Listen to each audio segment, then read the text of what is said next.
I ran up a check, I might do it again.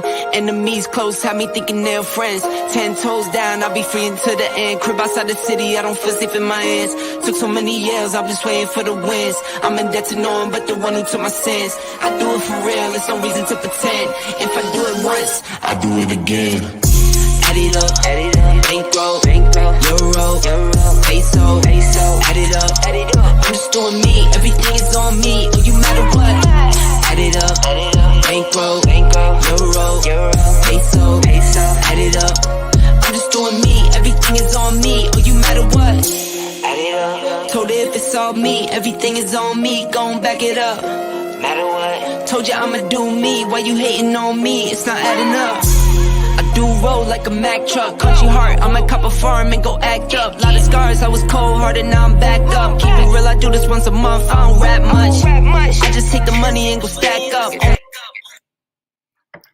Good evening. What up, Marie? How you doing, Julius? It's Marie and Julius. We're on. We always want to give shots out to our co-host, Julius Hall, and also AB for what we are doing right now. But tonight, we got a tremendous segment for you. But who are we and what do we do? Who are we?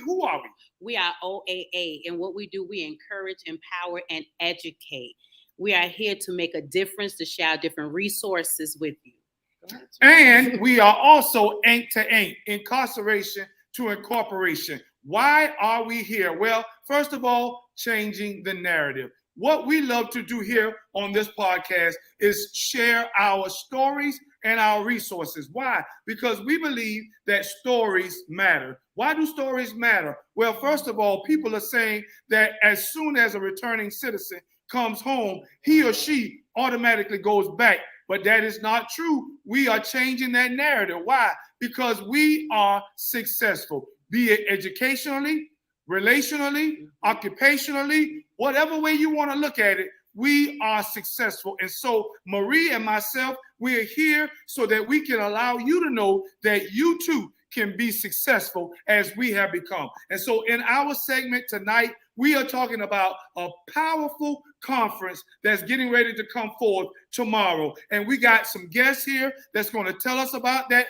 conference. We have some guests here that's going to tell us what to look forward to on that conference. And so that's why we are getting ready to announce what's going down tomorrow. But before we do that, Marie, anything you want to say before we announce our guests? No, I don't have anything to say. I'm just excited that Dr. Maxine Bryant is here, and Miss Kimber, and always Fred.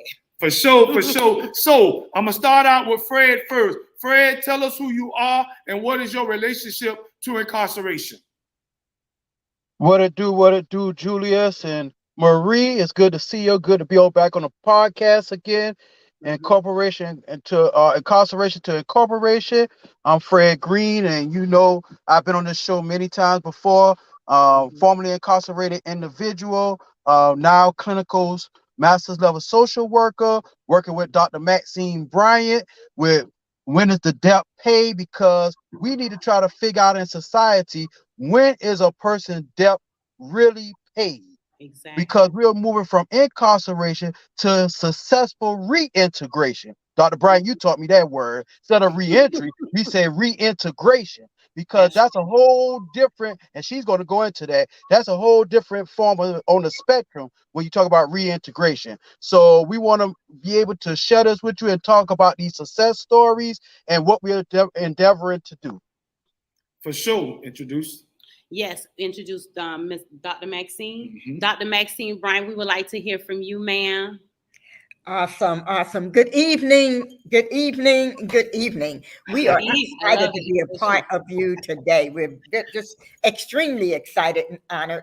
Julius has been trying to get me on this radio podcast for a long time. Yes. I was excited when I could finally say yes. But enough of that. Fred Green, who's my sidekick here in Savannah, Georgia, has already told you about the conference. The name of the conference is When is the Debt Paid? And like Fred said, that's an everlasting question, because for formerly incarcerated individuals, it seems like the debt is never paid.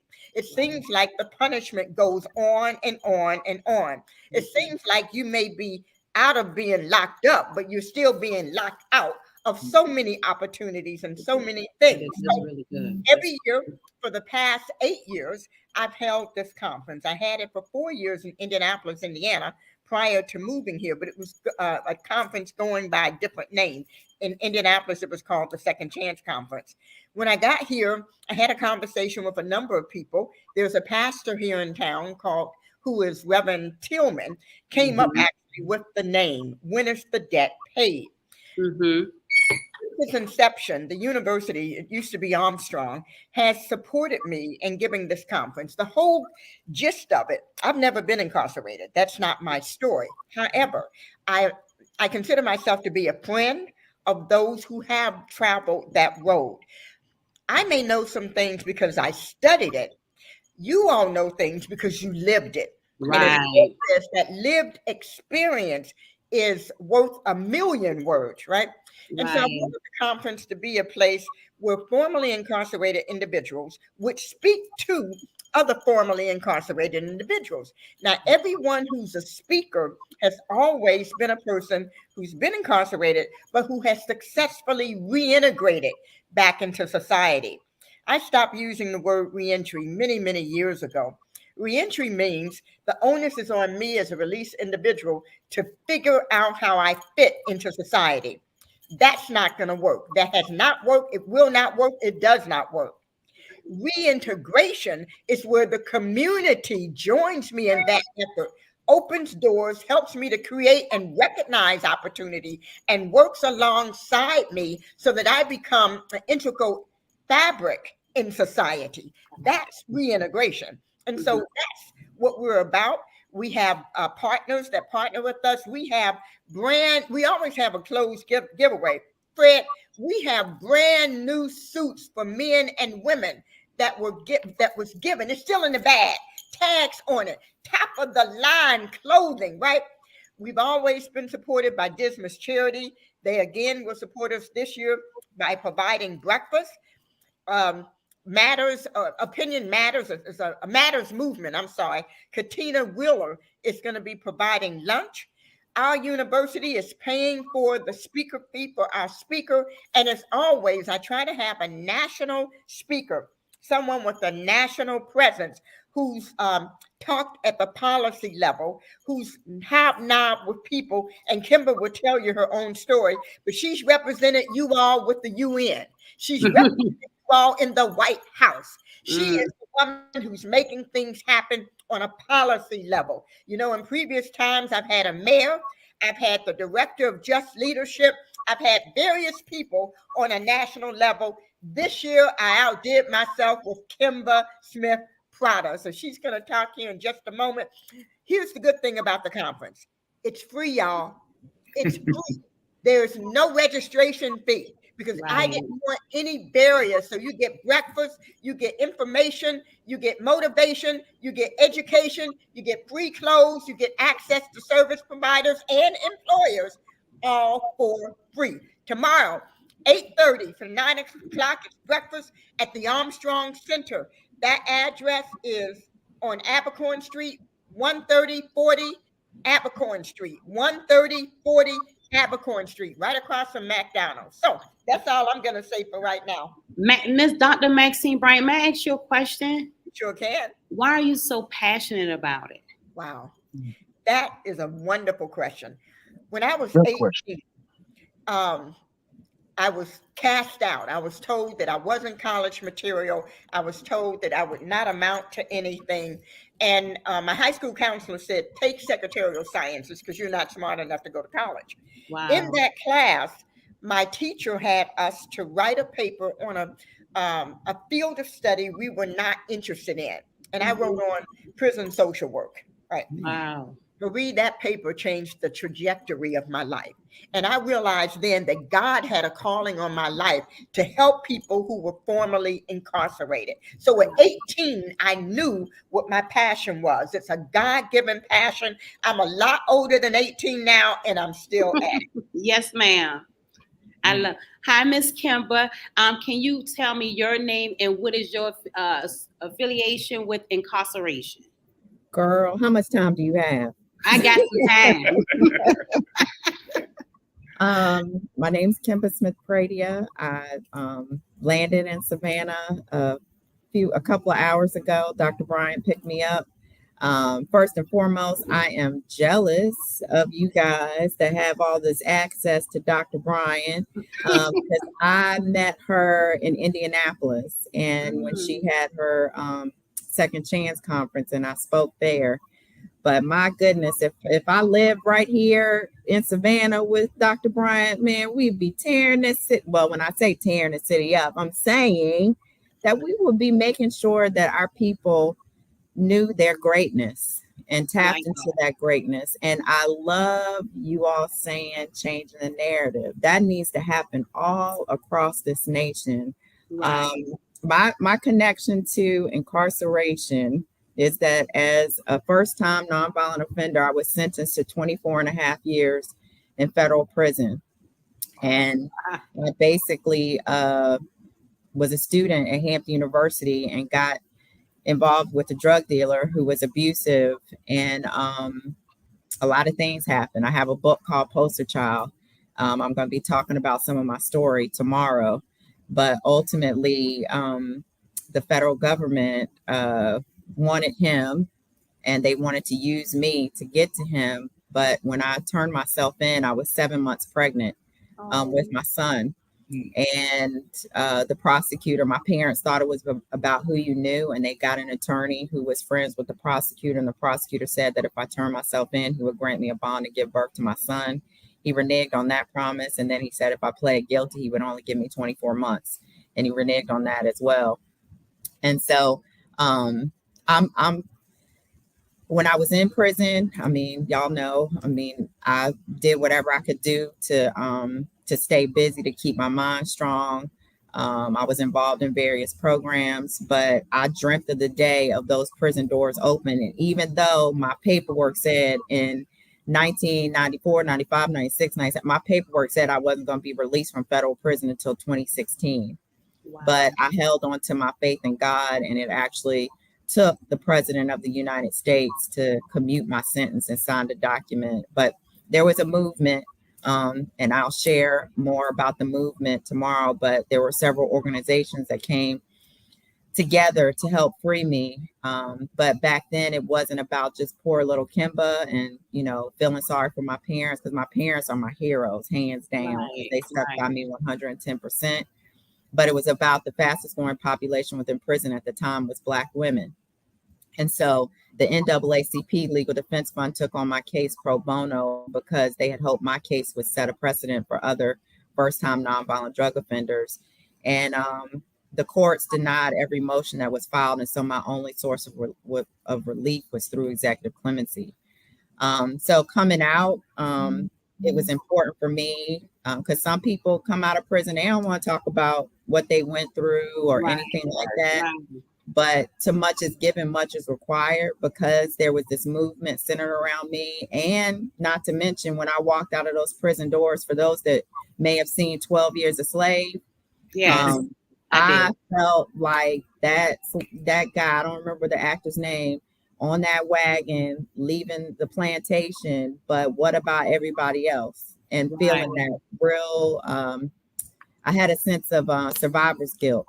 And so I knew that coming out of prison that I needed to keep sharing my story, keep humanizing who's incarcerated. And so initially on, because I was on probation, even though my sentence was commuted, I was on probation for 5 years, had a probation that was from, you know what, and that's a whole nother story. But once I got off probation, I basically put on my advocacy hat, because prior to getting off probation, I spoke around the country to youth, because number one, I felt as if each young person doesn't have to make each and every mistake there is to make in life, that they can hear another person's story and make a determination that they don't want to go down the same path, and influencing some of our girls that, you know, get caught up in the limelight of, you know, the hustler's lifestyle. And then the second reason was because I left a lot of people behind that deserve a second chance. And so actually I keep this on because my friend Michelle West, it says Free Michelle West. Mm-hmm. She's still incarcerated. She served over 28 years and we were friends while I was incarcerated. So I've been, since my release, advocating for her release. But just to, because I don't want to make it seem like I'm giving a whole speech, and I know this is a conversation, but when you talk about incarceration to incorporation, I have a book called Poster Child. Because of the advocacy work that I had been doing, I decided I was an entrepreneur, and I have my 501c3 foundation, but then I decided that I wanted to work and see what that was like, because I had never worked a full-time job. And so I started working for the ACLU of Virginia. And then in 2019, the governor of Virginia, y'all listen to this, the governor of Virginia appointed me as a voting member on the Virginia Parole Board. What you say? That's what I said. Wow. I gave God all the glory, but yes, in all reality, y'all, I didn't know what I was walking into. And poor Dr. Bryant been hearing some stories from me, but I was grateful to have a seat at the table. That's and right. So what I want to share with your audience tonight is that there is a nation of formerly incarcerated people that are understanding the value in changing the narrative, but also making sure that we have seats at the table, because we are the ones that have the solutions to the problems that they're trying to solve. I like that. And so we're the experts. And so I've been able to grow as a person, a woman, through my journey, but I didn't start off like this. And I just strongly encourage people to come out tomorrow, be a part of the conversation. Oftentimes, sometimes you want to stay in the shame or not want to, focus. And let me back up. I talk about, nonviolent, and people need to understand that even with violent offenses, even with my offense, I recognize the people that I might have harmed, but after you served a certain amount of time, like, you are no longer that same person. And so, and people don't understand mitigating circumstances that lead somebody to go down that path. And so in humanizing it, you allow people to understand and try to connect the values. But ultimately, it's up to us to help change the narrative. So again, I thank y'all for having me here tonight. If I may, thank you for that word of encouragement, because that's exactly what Marie and we love for our listeners. And speaking of our listeners, what up, Tisha, all the way from Las Vegas? I see you, Roy, and my partner, he's on there for real. I know he wanted to talk about your story as well. But what we're going to do is save that impact of your story for tomorrow's conference. But we want you, before you leave, you and Dr. Bryant, because I know you may be tired and you want to get you something to eat and see our city. But if you would, I'm going to let Dr. Bryant go first, then you, and then Fred. Would you just leave one word of encouragement? It could be a phrase. It could be a brief story of how what you have been doing has encouraged people, or whatever you think it is, because we have those that are in Jessup jails right now listening on the radio, those that are listening to Facebook Live as well as YouTube. So could you share, it can be brief, a story, a word, or of encouragement, something that will help the people know that there is hope. Dr. Bryant, you go first. Thank you, Julius. If I could sum it up, I would say your right now is not your always. Whatever you're going through right now, you're right, no matter how bad it is, no matter how traumatic it is, no matter how difficult it is, no matter how angry you are right now, no matter how you feel you've been unjustly accused or treated. Your right now is not your always. As long as you have the opportunity to get up and take a breath, you have another opportunity to do something else, to go in a different direction, to be blessed in a different way. Your right now is not the way you're always going to be. Even if you're on top of the mountain right now and you feel like you are beyond reproach, your right now ain't always going to be that way, because life is up and down. But if you're in a valley right now, I guarantee you, I promise, I double D dare you to believe that your right now is not your always. Preach, preacher. Yeah. That's Mama Spitfire. That's Mama Spitfire. Hey, okay. And now, Ms. Kimball, you go. Man, you should have had her last because she just, yeah. But I would say, keep the faith. And when I talk about a formerly incarcerated nation, there's an organization called Just Leadership USA. I think Deanna Hoskins, the president, was a speaker last year. Man, if you need some encouragement, Google that organization and go to the leaders tab, and you will see a wealth of formerly incarcerated people. Not only have they reintegrated back into society, but they're influencing policy. And so I want you all to realize the value and power in your voice. And I'm a fully transparent person. Like, you grow. There are times where I've been on this, public speaking circuit, and I go back to the past, and that shame may come in every now and then. But when you put yourself around community, and again, that's why I want to encourage you all, because when I became a part of Just Leadership USA, because there was no community when I came out in 2000, but when you come into a community of people and you can encourage and uplift each other, hear other people's stories, hear how they became successful, it motivates you and drops seeds into you for you to move forward. So just keep the faith, just hold on. And, like Dr. Bryant said, what you see now, when I was in prison and that piece of paper saying 2016 and my parents was raising my son and I didn't know when I was going to come home, I refused to just roll over or feel like, all hope was gone. That's just hold on to hope. And when you come out, make sure you optimize your resources and reach out to folks, reach out to Just Leadership, I don't know what the network here is in Savannah, but I'm sure y'all going to talk about it today and tomorrow.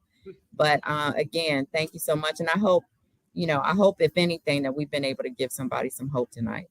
For sure. Fred?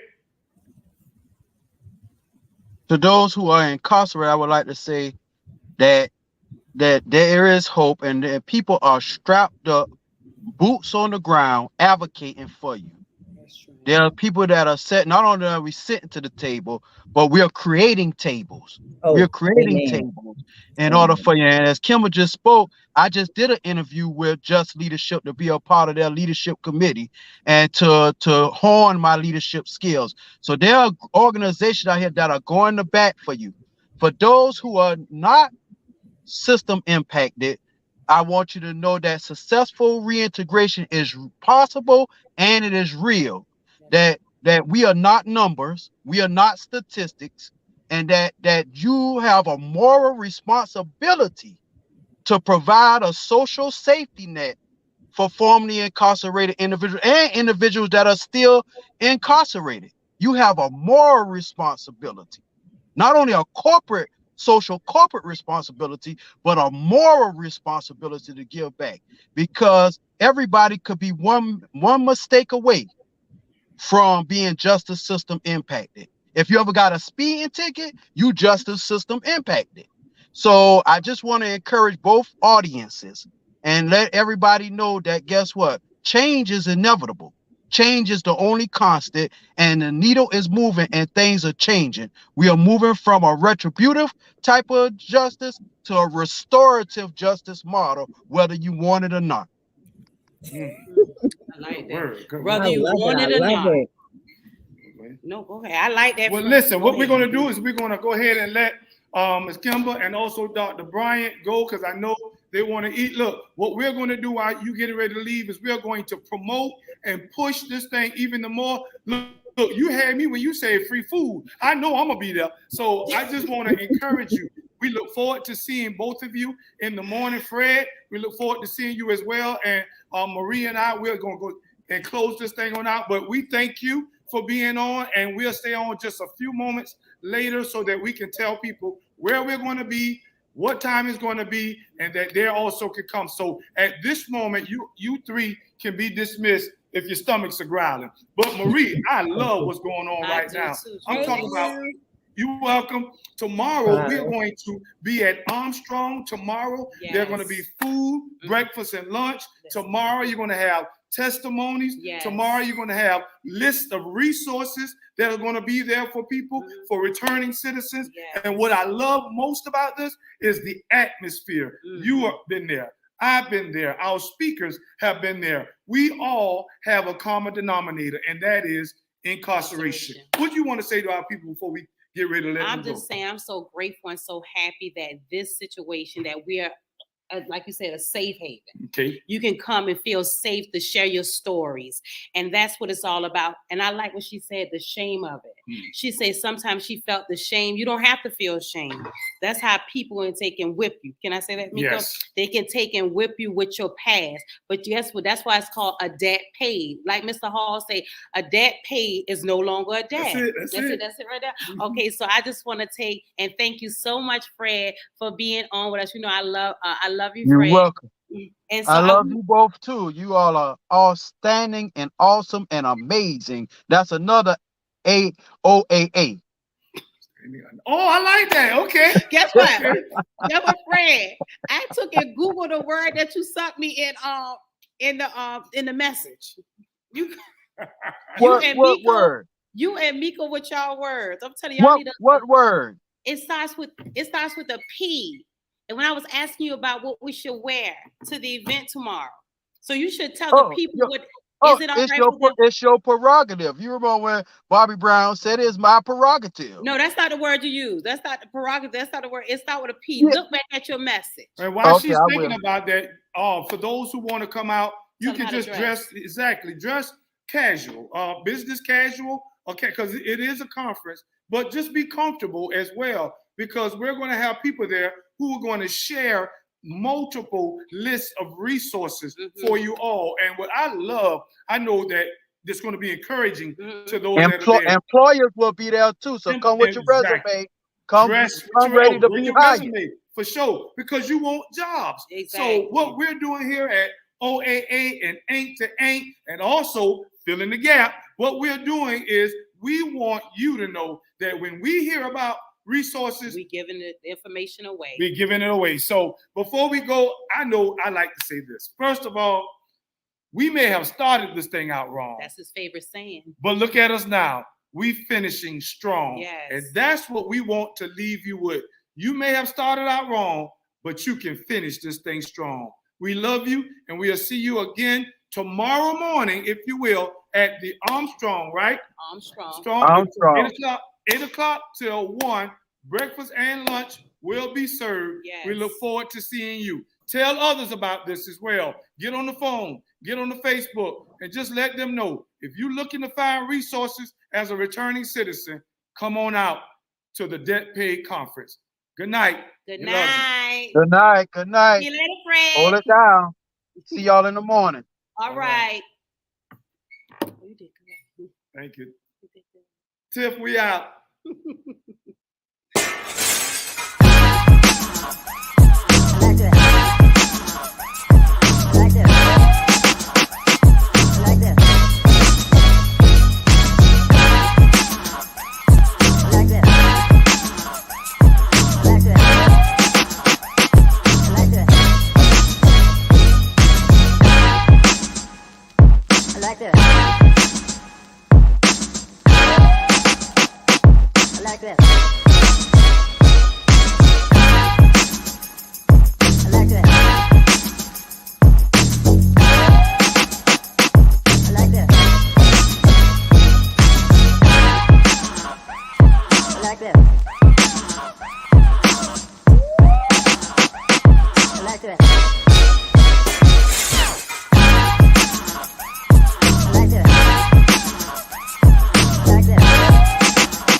I